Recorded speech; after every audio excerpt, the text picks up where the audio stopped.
Bismillahirrahmanirrahim. Alhamdulillahi Rabbil Alamin. Wassalatu wassalamu ala Rasulillah wa ala alihi wa sahbihi wa man taba'a huda. Amma ba'd. Assalamualaikum warahmatullahi wabarakatuh.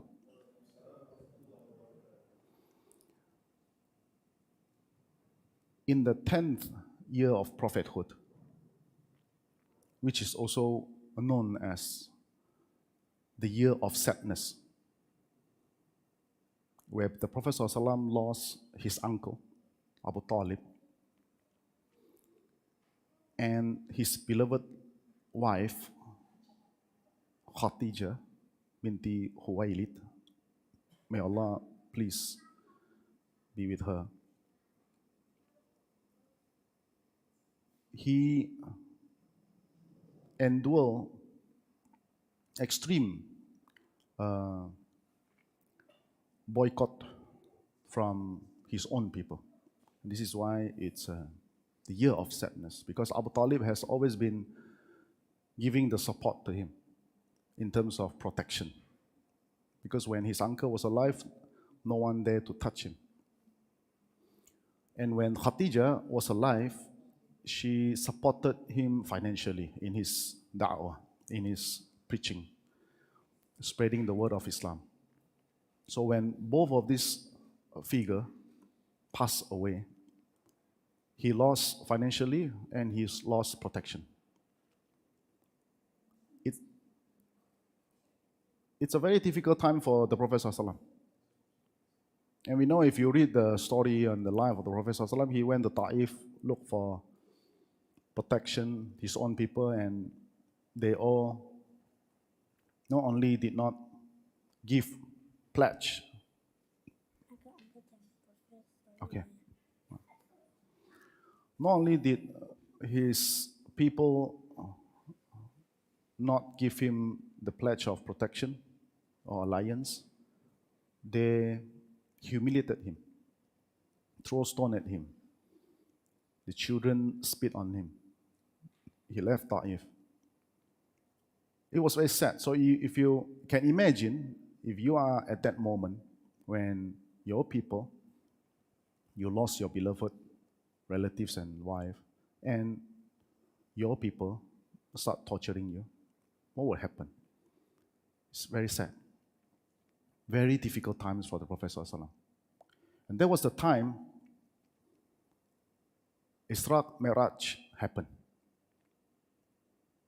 Allah consoled him by bringing him all the way to heavens.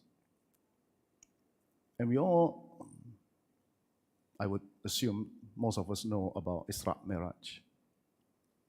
It's recorded in Surah Isra, Surah 17, where Allah brought the Prophet ﷺ.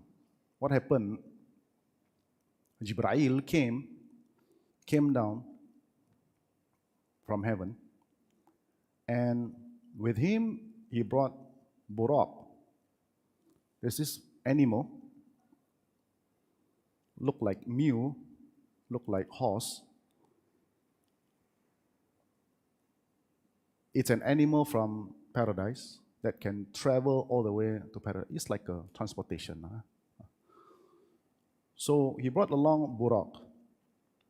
He came to the Prophet ﷺ in Mecca,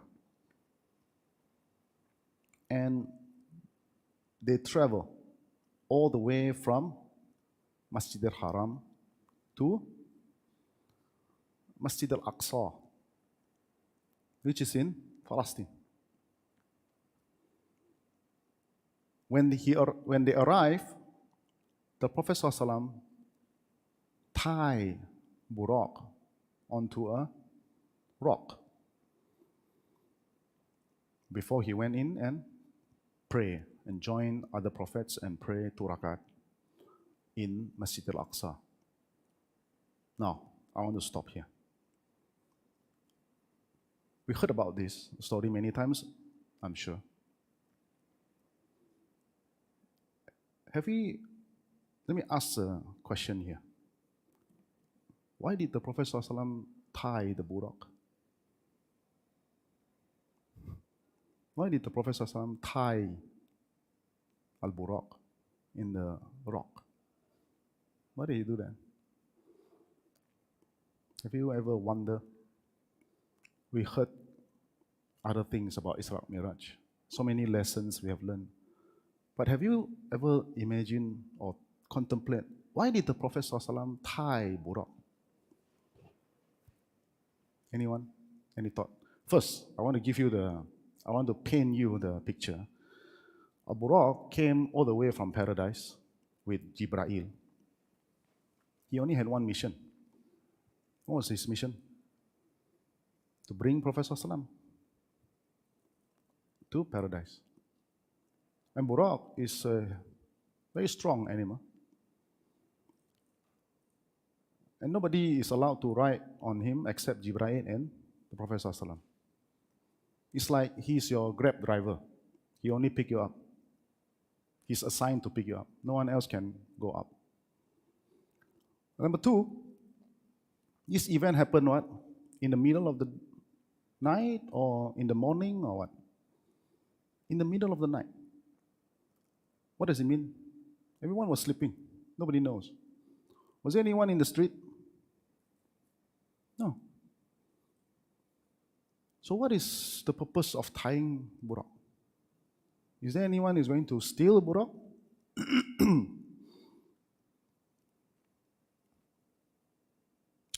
Even if someone wants to steal, you think Buraq will allow him to climb on him? No.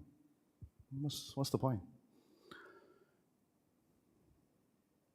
This shows the character of the Prophet ﷺ. He sets the highest benchmark of moral characteristics.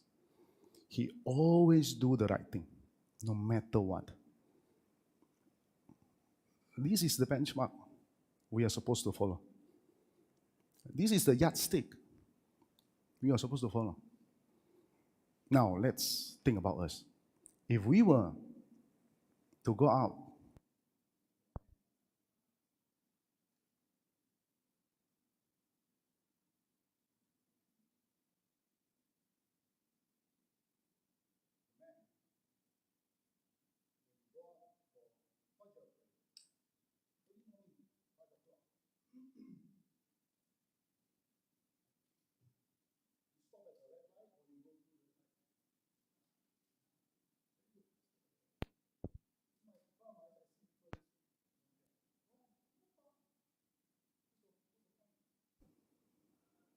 you make U-turn when you're not supposed to make U-turn. Who cares? No car, right?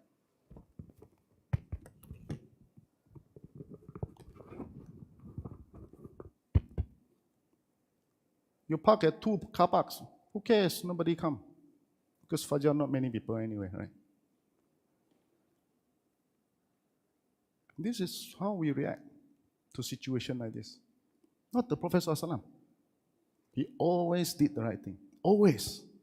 There is no, you cannot find exceptional cases. He always. In fact, if you read the story of Isra Miraj, not only he tied his Buraq, that is the place where all the prophets, when they come to Al-Aqsa, they also tie their camel or horses in that place. What does it tell us also? All the other prophets also have good characters. It means they always do the right thing. Doesn't mean, in the middle of the night, nobody is going to steal my Buraq, so I don't care. I do whatever, it's okay, just waste of time. How many of us come to here and put our shoes in the shoe rack? Small things. Same as when we go to the masjid. I remember Sheikh Hussein Yi, when I traveled with him to a convention, and we are all supposed to enter a hall, and the students went into the hall. Sheikh Hussein Yi, when he arrived, he saw the shoes like everywhere, You know how Sheikh Hussein is old man, right? He bent down. He bent down, he started arranging the shoes. Subhanallah. And I was with him, I started also arranging the shoes. And the students in the class, in the hall, they saw the Sheikh was arranging their own shoes. They all went out and arranged their shoes. These are the small things we talk about. They said, oh, but these are small things. Yeah. If we cannot do small things, how can we do big things? The Prophet ﷺ told us, he was sent to perfect the moral characters. These are the small things. We, as a true believer, we follow all the good examples. In fact, you cannot find bad examples anyway. We follow all good examples. Allah says in Surah Ahzab, لَقَدْ كَانَ لَكُمْ فِي رَسُولِ اللَّهِ أُسْوَةٌ حَسَنَةٌ. Indeed, in the life of the Prophet ﷺ, fi, the word fi in this word, the scholar says it means everything in it. Every aspect of life, you can find uswatun hasanah. You can find good example to follow. So how well we are following the good example of the Prophet ﷺ in our daily lives. And this is what we say, ihsan. Sincere. You worship Allah as if He can see you. As if you can see Him. You cannot see Him, but know that He sees you. In every aspect of our life. We should try our best to strive the best. Not because we don't want people to say, you know, this Muslim do something like this. No. We do it for the sake of Allah. But yes, as an ex-non-Muslims, sometimes I see people like this. I said, you see, the Muslims do these kind of things. If we start doing the right thing, people will see the goodness in this religion. And indeed, there are many good things in this religion. We are the best. There's no doubt about it. So which leads us to these questions today. We talk about following the Prophet ﷺ in every aspect of our life, which leads to this question. Can we trim our newborn's head for aqiqah instead of complete shave? During aqiqah, before we answer this question, what are the sunnah? What are the things that the Prophet ﷺ do? Anyone? Technique, very good. Technique is you put some sweet things into the mouth of the newborn. Can be dates. The Prophet ﷺ used dates. He would chew and then mixture of his saliva and the dates, and then he put it into the newborn. What other things? The giveaway answer. Shave the head. Shave the head. Yeah. Sorry? Very good. The brother said, after you shave the hair, weigh the hair and then give the equal amount of charity in gold or silver. If you're rich, you use gold. If you're not so rich, you use silver. What are the things that we do for the newborn? Sorry, brother? You have answer? The azan. Okay, the azan, there are different opinions, yeah. Okay, the azan in the right ear, left ear, and then iqamah in the right ear. Okay. Sorry? Circumcision. Yeah, circumcision. For the boys. Yeah, for the boys. For the girls, it doesn't go to the wajib, doesn't go until, it doesn't reach to obligatory. Any other things? Huh? Sorry? Very good. Give the child the name, a good name. Give a good name. Why? What if we don't give name? You see, giving a name, it's prescribed in the religion. You see, when you prescribe a name, what will happen? He can start owning things. You see? This is the wisdom of giving names. If you can't give a name, he can never own anything. What is this? Fulan, Fulan? Who is this? You give a name, he can start owning things. Oh, this is Ibrahim's. This is his money. Huh? You see? See the wisdom of giving name? What is prescribed in our religion? And giving good name, that's the key word. Today, subhanallah, all kinds of names. I remember I was talking to a Muslim, right? I said, there are haram names. He was shocked. You mean there are haram names? There are names that you're not supposed to give to a child, to a person? I said, yeah. Huh? What do you mean? I said, yeah. So, like what? I said, you cannot call your son Allah. Oh, that's obvious. Yeah, but you seem shocked when I say there's haram names, right? You cannot call your son God. Or even all the 99 names. Ar-Rahman. Can you call someone Ar-Rahman? No. Or Ar-Rahim? No. That's why we put an Ab, Allah, Abdullah. Ar-Rahman, Abdul Rahman. The Prophet ﷺ told us the best of names are Abdullah and Abdul Rahman. In the sight of Allah, the best of names.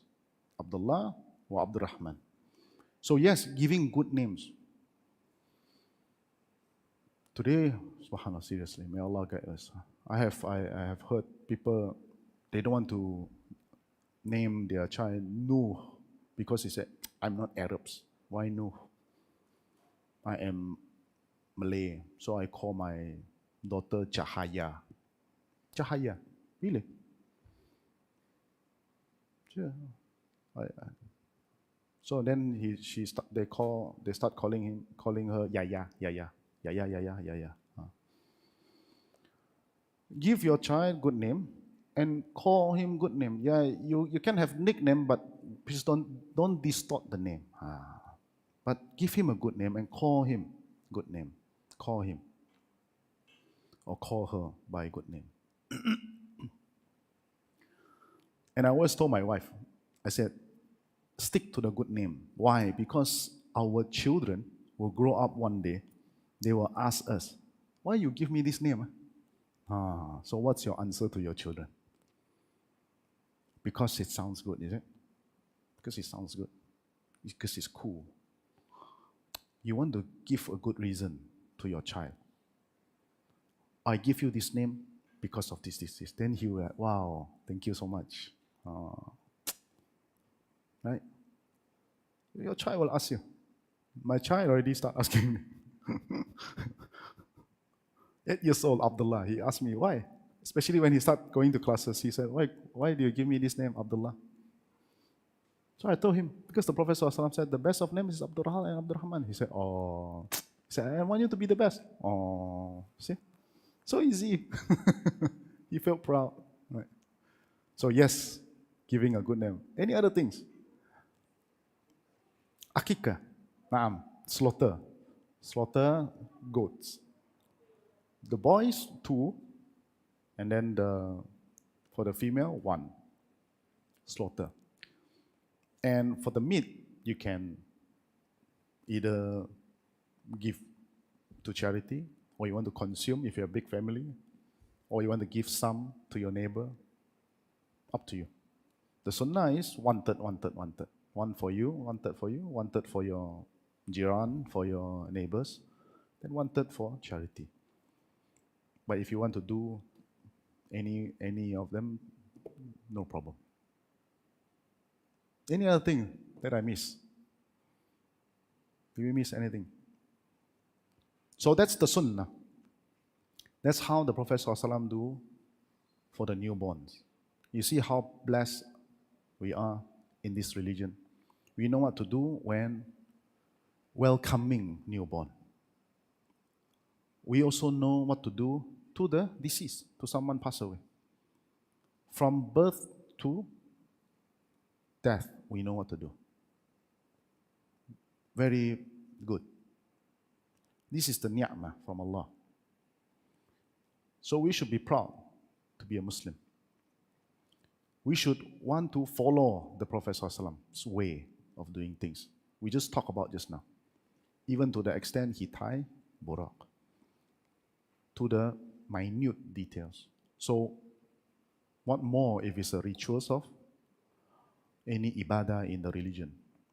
We take all these things that we just discussed as part of the ibadah, because these are the things that is prescribed in the religion for us to do. Let's talk about shaving the head. The Prophet ﷺ totally shaved the head, totally. Boys and girls, no difference. In fact, that is the only time for the female allowed to be shaved. That's the only time. After that, no more. Any of your Muslimah have gone for Umrah or Hajj? Anyone? Do you shave your head? Ah, very good. Thank you very much. Thank you. So scared one of you would say, yeah. The man, shave. Woman, no.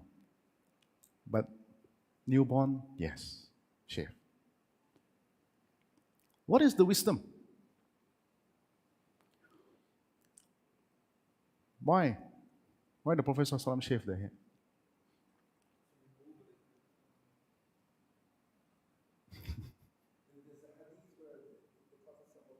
Sallallahu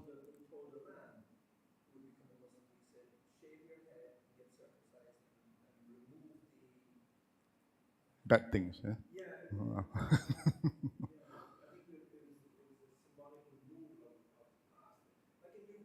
No, yeah. The symbol for Umrah and Hajj, we know when you shave your head, you become humble. You remove the past. Yeah, it's symbolic that you become humble. You know, because when you're bald, you want to have hair, right? So when you're bald, you feel humble. But for the baby, we're talking about for the baby, the infant. Why? Oh, we're talking about no hair and then subhanallah. A brother come in, mashallah.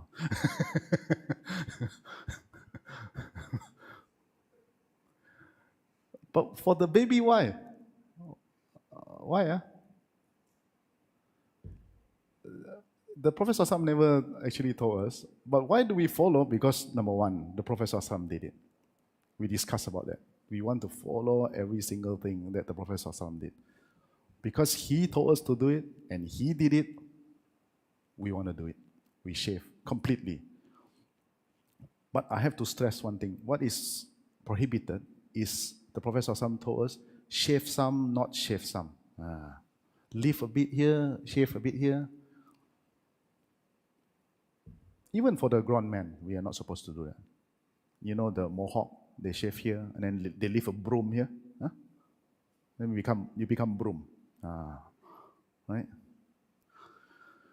It's funny, but there are people think it's cool, right? Yeah. That is prohibited. For the baby, same thing.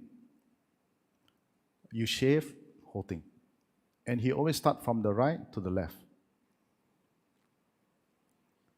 But why? The scholar talks about the benefit of shaving the hair, shaving the head, so that it allows the new hair to grow.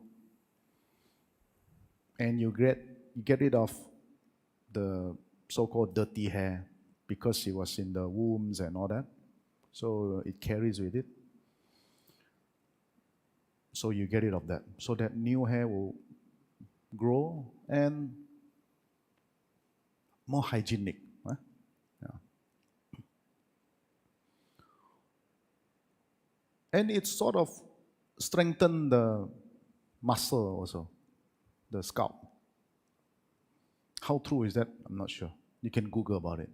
But all these are the wisdom of shaving the head. But do we need to really know what the wisdom? As a Muslims, we submit. We submit to what the Prophet ﷺ did. This is the whole definitions of Muslim. Right? We surrender to the will of Allah. Whatever He commands us to do, we do. Whatever He tells us to stay away from, we stay away from. Even it goes against our desire. This is Muslim. We don't question. In fact, if you want to know the wisdom, you do it first. Then you will know why. You do it, you will know. You don't try to find out the reason before you do it. You do it first. You have full conviction. You do it, you will realize the benefit, the wisdom. You will, inshallah. I give you one example. People make fun of cutting the pants for a man. Huh? The pants, the cloth that grow, below the ankle. The Prophet ﷺ told us the garment below the ankle belongs in the hellfire. So people make fun of that. They said, what is this? Muslims, I'm talking about, not non-Muslim. What is this? They said this is small things. Why are we talking about this? Small things. Is it really small thing? If it's small thing, why the Prophet ﷺ said it's in the hellfire? If it's a small thing. Oh, but what's the benefit of it? I don't see the reason. People question the wisdom behind all this. What is the, come on, small thing. Similarly, if you think about it, Adam and Eve, they were kicked out from paradise for doing what? What did they do? Eat the forbidden fruit. What's so great about that? What's so bad about that? But they were kicked out from the paradise. Subhanallah. They did not commit murder. They did not do major sin, you see. But they were kicked out from the paradise for doing small things. Don't make fun. We don't try to understand the wisdom yet. We do it. If you do it, you will know. Same as this. You shave. Completely shave. You do it. And you will realize the wisdom. Similarly, I cut my pants. I tell you why. What is the wisdom? You feel humble. Why? Because people make fun of you. People laugh at you. But you stick to it. It's okay. Let them make fun. You feel humble. Subhanallah, cut your pants, man. Try. Cut your pants. Go to work tomorrow. Go to work on Monday. Cut your pants. People will make fun of you. Hey, rumah panjir ke? I get all sort of is your house flooded? They ask you, is your house flooded? Make fun of you, but you feel humble. You feel humble. You know you're doing it for the sake of Allah, and you will be tested. People will make fun of you. Kau. Yeah. Try have beard, they'll make fun of you. Every time when I eat noodle soup, they'll say, hey, Adam, your beard is also having the noodle soup. Because the beard goes inside. They make fun of you. It's okay. You be humble. So similar to this, you shave 100%. But really, what is the ruling? Can I still trim if I want to? I don't want to shave. You can, but rugi Melayu cakap, rugi It's not the wise thing to do. The wise thing to do is shave everything. This is your newborn. This is your precious. You want the best thing for them, for your children. I believe all parents want the best thing for their children. So from the very beginning, you should give the best to your child. So what's the best? Following the way of the Prophet ﷺ. That's without a doubt. This is the ijma of all the scholars, consensus of all the scholars, that the way of the Prophet is the best. So give the best to your child. If you don't give the best, not so wise. Not so wise. You're the lost. Who are the lost? We are the one. And you only have one time. Oh, but I want, take picture very nice one with hair, It's okay. One time only. Bow also nice. Correct or not, brother? Bow also nice. Very handsome also. It's okay. One time only. Do the best. Remember, your child will grow up asking you, did you do this to me? Did you do that? When they start learning about the religion, they will ask, Papa, did you do this? Oh no, I trim only. Why? Oh. So give the best, right? Yes, it is sunnah, mustahab, sunnah mu'akkad. It doesn't reach to the level it becomes wajib, but yes, do it, please. Our mindset should change from today. When it's sunnah, we should try our best to do. Not sunnah, no need to do lah. No, change your mindset. Because what we normally hear is, if it's sunnah, then no need to do lah. But when it's makruh, can do. Makruh, can do. Yeah, totally different opposite. We should change the mindset from today. Sunnah, try our best to do. Try our best. Makruh, try our best not to do. That should be the mindset. Oh, smoking, makruh ni, so keep smoking. Come on. Try your best to quit. I was a smoker, I know it's difficult to quit. I know it's difficult. But with Allah's help, you will be able to do it. Okay? So that's all I have. Any questions? Any questions before we end? Yes, brother.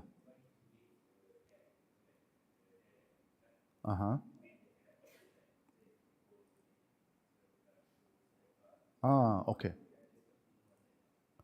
So once you, after you have shaved the hair, so keep the hair, don't throw away first. Keep the hair first. Or while you are shaving, keep the hair. And then try to weigh the hair.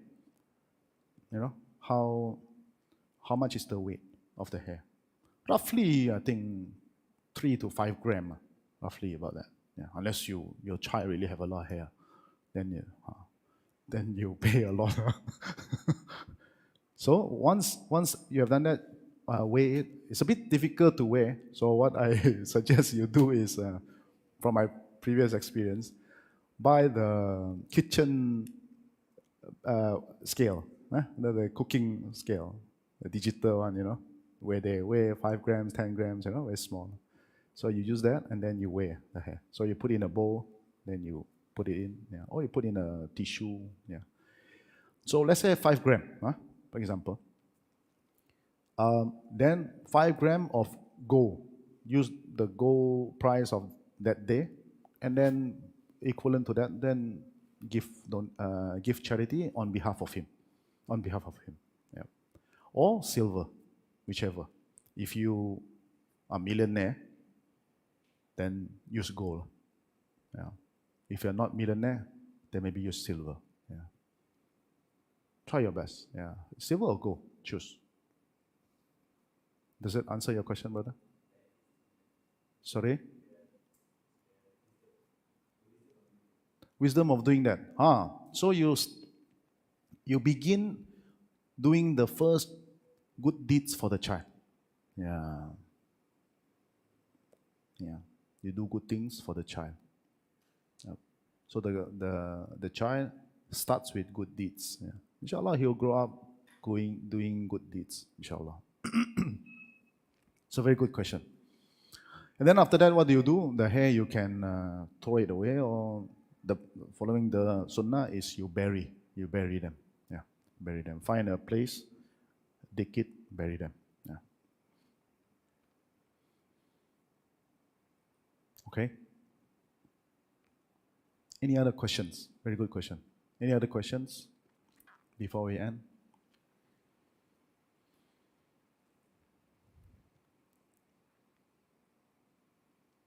Or any other questions not about this?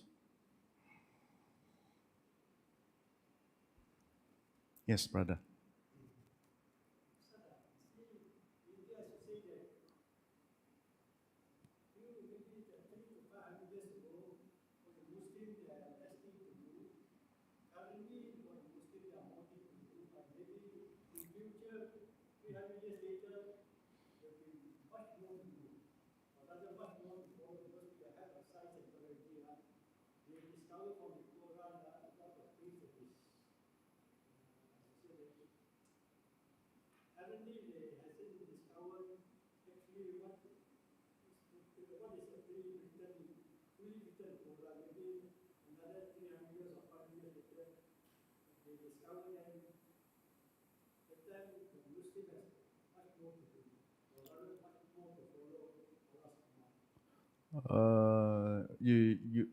Okay. Let me understand your statement here.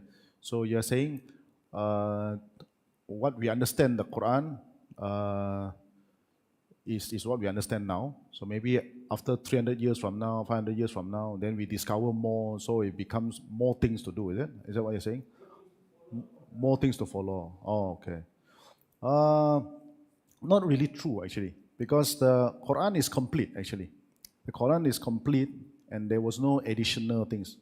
Similarly to the things that we are supposed to do, right? Like, for example, about the newborns, right? It was recorded. It was recorded in the life of the Prophet ﷺ. So in the hadith, like for example, so it has been recorded. So what he had done. So all the practice, in fact, what we are doing, not 500 years ago. It was more than 4,400 years ago, where the Prophet ﷺ was alive at that time. Until today, we were doing exactly what they were doing, and this is why in part of the religion, right, a lot of things actually, there are essence in Islam. Essence means there are things for us to do, and it's known, it's ma'lum. Ma'lum is well known. Is well known. For example, not eating pork is well known, even to the non-Muslims. Wearing the hijab is well known, even to the non-Muslims. They know we have to do it. Praying 5 times a day is well known, even among the non-Muslims. Going for Hajj, fast during the month of Ramadan, well known. It's without a doubt, by even the non-Muslims know about this. In the month of Ramadan, we have to fast.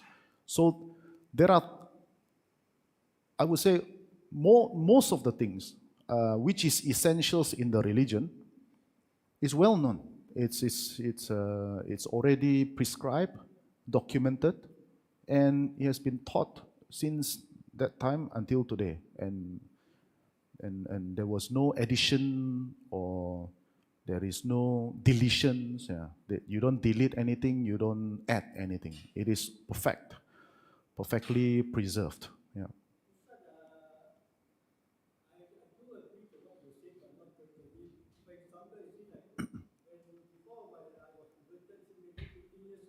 Mm-hmm.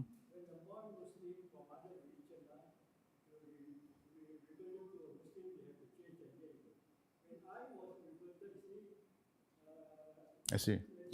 Mm. Mm.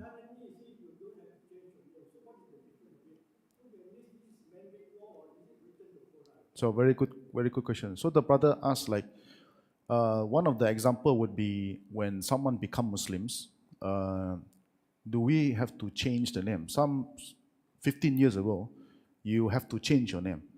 Today, you don't have to change your name. Actually, okay, let me clarify this, right? maybe not really clarify. Let me explain this in details for you.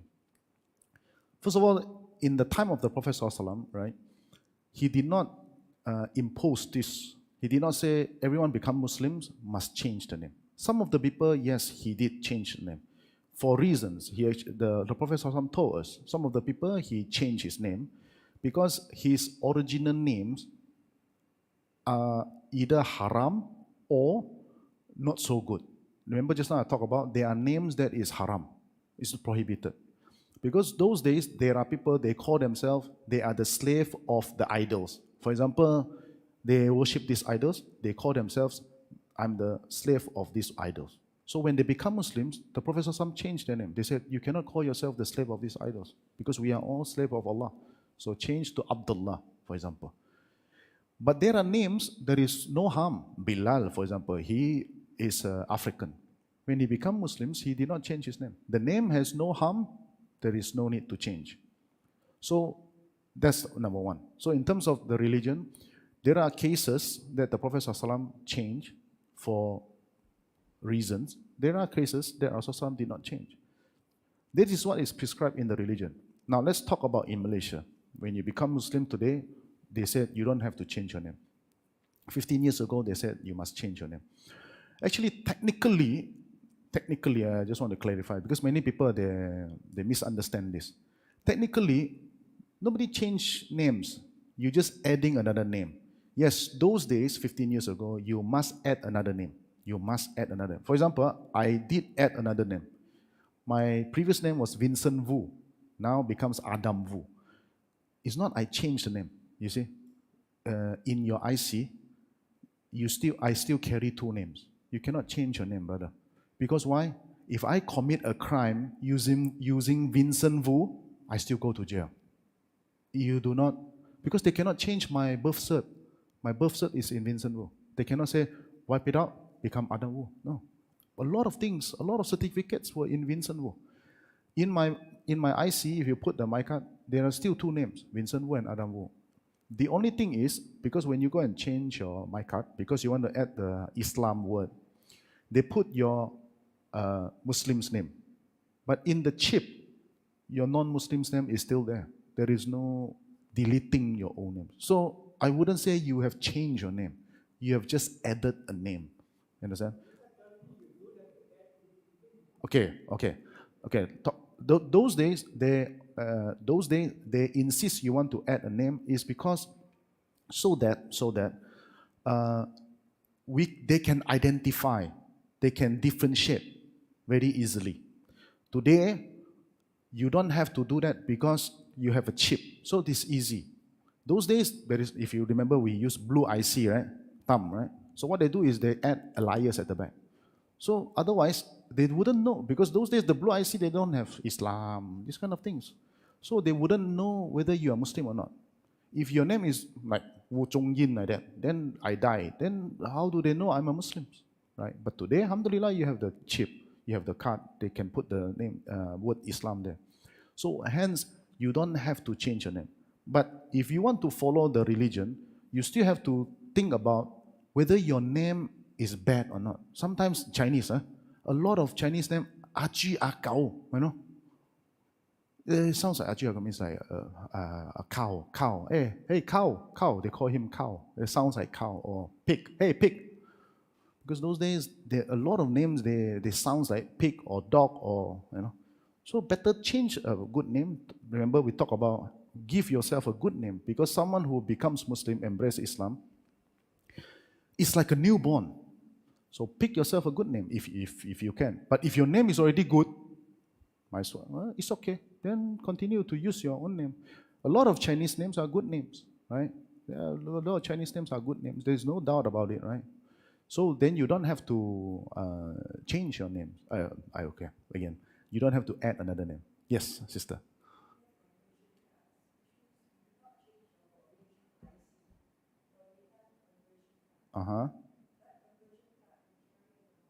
No, okay. Let me clarify that. Okay, so the sister asked, we have a card memeluk agama Islam, correct? The conversion card. But that card is not an official ID. Okay? Yeah, it's not an official ID. You cannot use that to do a lot of things. still goes back to your IC. So it is better to actually change your IC to have the Islam.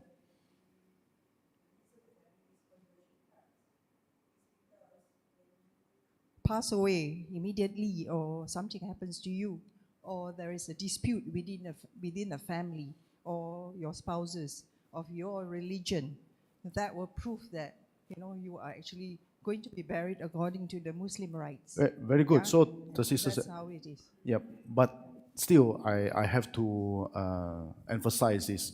The card is not an official ID card. Okay, it's not. You cannot use that for opening a bank account, for example. You cannot. It is still better to change your IC to have because your IC is an official ID card. That card is for you to change your IC, in fact. They issue that card for you so that you can go to the Jabatan Pendaftaran to change your IC. I was told that it was not necessary to change. Your card. My passport still carries my original Your passport name, is okay. Passport is okay. My IC, I still can have the same IC, but I carry the conversion cards. Okay. Myself. So, yeah. I said, brother, yeah. So yes, but let me advise you, it is better to change your IC. Your passport, yes, you don't have to. Once it's expired, when you do a new one, yes, you can. But for your IC, I strongly advise you, if you can, change. Seriously, change. And it will not take very long time for you to do it. Very easy. Then, number one, you don't have to carry two cards. And number two, the card Memeluk Agama Islam is not an official ID card. Okay. So coming back to your question, brother. So yes, you're not changing your name. You're just adding a name. Okay. Yeah.